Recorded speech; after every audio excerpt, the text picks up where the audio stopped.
उसको बताता हूं आपको, सही है। तो ध्यान से देखें, सबसे पहले मैंने एक नंबर ले लिया आपके लिए, लेट से मैंने 1/2 ले लिया। 1/2 ये 0.5 होता है। मैंने 1/3 ले लिया, ये क्या होता है 0.333 होता है। इस तरीके से समझ पा रहे हो कि नहीं?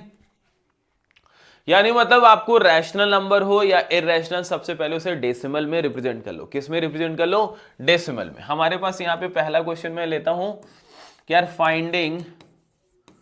फाइंड टू ही लिख देता हूं या 3 बोल देता हूं, 3 इरेशनल नंबर बिटवीन 1/2 एंड 1/3, ठीक है ना। और एक क्वेश्चन यहां पे और लिख लेता हूं, find 3 irrational number between √2 and √3, ठीक है बेटा जी। मैंने दोनों तरीके के नंबर आपके लिए ले लिया। एक कैसा नंबर? Rational number. एक दूसरा कैसा? Irrational number. यानी मतलब हमें इरेशनल ढूंढना है, वो दो रैशनल के बीच में भी वो पूछ सकता है मेरे से, वो दो इरेशनल नंबर देके भी पूछ सकता है, ठीक है ना। उसका मन कर रहा है 2 पूछे 10 पूछे, कोई दिक्कत नहीं। तो सबसे पहला स्टेप जो होगा, यहां पे ध्यान देना, what to do.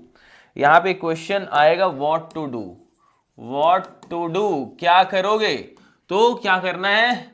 Represent in decimal, represent given number in decimal, सही है ना। डेसिमल्स में कन्वर्ट कर दो मेरे भाई। किस में कन्वर्ट कर दो? डेसिमल में। जैसे कि आप यहां पे देख सकते हैं कि मैंने यहां पे डेसिमल में कन्वर्ट कर दिया। किसको? दो नंबर हमारे पास थे, इन दोनों को मैंने डेसिमल में कन्वर्ट कर दिया। यानी मतलब अब मुझे 0.5 एंड 0.333, ठीक है, इनके बीच में 2-3 जितना पूछे उतना ढूंढना है, क्या है ना भाई। तो देखो कितना काम आसान कर देता हूं मैं आपके लिए। आप ध्यान से देखो, ये नंबर ध्यान से देखेंगे एक बात कि यार ये नंबर छोटा है और ये बड़ा है ना, तो कभी कभी आपको कंफ्यूजन के लिए आप इधर मत जाना, ये छोटा है बड़ा है, ठीक है ना। तो ये चीज ध्यान रखोगे। तो यार 0.33 के बाद क्या आपको लगता है कि 0.34 प्रकट होगा? हाँ या ना? बोलो हाँ या ना। अगर 3-4 होगा तो मेरे भाई ध्यान से देखो, ये 3-4 लिखा है ना, तो 3 को एक बार लिखना। ये रैशनल नंबर अभी मैं पढ़ाऊंगा तो वहां और बताऊंगा, यहाँ पे देखते जाओ। एक नंबर को ऐसे रखो, दूसरे वाले को ऐसे बढ़ाते जाओ, 3 4 4, ठीक है ना, ऐसे इस तरीके से। बस डन हो गया तुम्हारा इरेशनल नंबर, ठीक है ना। और क्या ढूंढना चाहिए सर? 3-5 भी आता होगा क्या? 0.35 भी आता होगा क्या इसके बाद और इससे पहले? 3-5-5 3-5-5, ठीक है ना बेटा, बस हो गया। अच्छा 0.36 भी आता होगा क्या? 3-6-6 3-6-6, ठीक है बेटा, सही है ना। इस तरीके से आपको इरेशनल नंबर ढूंढने हैं, ठीक है ना। अच्छा इसको अभी मैं आपको डेसिमल रिप्रेजेंटेशन बनाऊंगा तो इसका मीनिंग वहां पे समझ में आ जाएगा कि ये इरेशनल नंबर है, नॉन टर्मिनेटिंग नॉन रिकरिंग है। कैसा बेटा? ये ना ही टर्मिनेट होगा ना ही रिकर करेगा। अभी मैं उसको डिस्कस करूंगा। चलिए यहां √2 पे आइए सर, √2 पे आएंगे, ठीक है ना। √2 क्या होता है भाई? 1.4 4142 ऐसे चलता है सर, 4142 ऐसे चलता है, गॉट इट।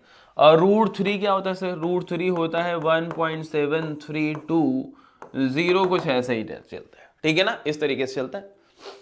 अब मेरे भाई यहां पे आपको क्लियरली दिख रहा है कि 1.414, ठीक है, हमें 41 ही ले लो ना यार, 41 ले लो ना, ठीक है ना। 1.41 और यहां से मैंने ले लिया 1.73, ठीक है ना। यानी मतलब एक ऐसे नंबर चाहिए जो 1.41 से बड़ा हो, 1.41 से बड़ा हो बट 1.73 से छोटा। तो मैंने क्या बोला बेटा जी? क्या आपको दिख रहा है कि मैं थोड़ा सा बड़ा ले लिया ना, 43 ले लिया ना।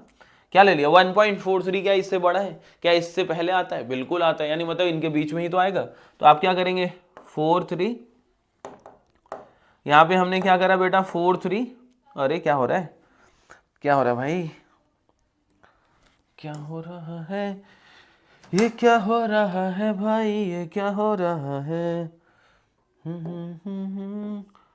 ओ माय गॉड, ठीक है। 4 को लेकर 33, फिर 4, फिर यहाँ पे 333, बस इस तरीके से। और आपको लिखना है तो लिख सकते हैं, ठीक है ना। अब आपको पता है यार 1.44 भी आ रहा होगा, 4 मत लो, 4-5 ले लो, ठीक है ना। तो 4-5-5 4-5-5-5, ठीक है ना, बस इस तरीके। 1.46 4664 ठीक है बेटा जी, ये हमने 3 इरेशनल नंबर आपके लिए ढूंढ दिए यहाँ पे, 3 इरेशनल यहाँ पे, 3 इरेशनल यहाँ पे। मेरे डियर स्टूडेंट्स, तो मैंने आपके लिए क्या यहाँ पे बता दिया भाई, क्लास 9 का कोई बच्चा यहाँ पे सर क्लास हाँ बेटा जी क्लास 10, आप क्लास 10th वाले करीब में 10:30 11 पे ही ज्वाइन करूंगा, ठीक है ना।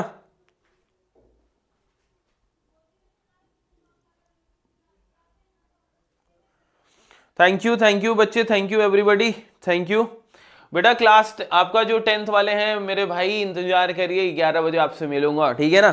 ठीक है, आप मुझे कमेंट्स कर देना क्या चैप्टर पढ़ना है, तो वही लेके आ जाऊंगा, ठीक है। आई हैव डन, मेरे पास सारे क्वेश्चन पढ़े हुए, तो आपको जिसमें लगेगा मुझे ये पर्टिकुलर पढ़ना है, मैं वही आपके लिए ला दूंगा, ठीक है ना। ओके बेटा, थैंक यू। यार ठीक है, 9th मेरे भाई, अभी तो 9th के छोटे भाई जो है मैं उनके लिए इतना कर रहा हूँ, ठीक है ना, तो ताकि उनके भी एग्जाम अच्छे जाए, क्योंकि भाई अगली बार आपको बोर्ड में देना है ना। 9th वाले जो बच्चे हमारे अगली बार बोर्ड में आ जाएंगे यार, 1 महीने बाद 10th में आ रहे हो आप लोग, ठीक है ना। तो चलो, इस तरीके से आपको मैंने क्या सिखा दिया, मैंने रैशनल नंबर भी ढूंढना सिखा दिया और इरेशनल नंबर भी ढूंढना सिखा दिया। इरेशनल नंबर 2 रैशनल नंबर के बीच में ढूंढना सिखा दिया, और 2 इरेशनल नंबर गिवन हो तो भी ढूंढना सिखा दिया। क्या, कैसे कैसे कैसे, डेसिमल में डालना है मेरे भाई, डेसिमल में जाइए और आराम से काम कर लीजिए।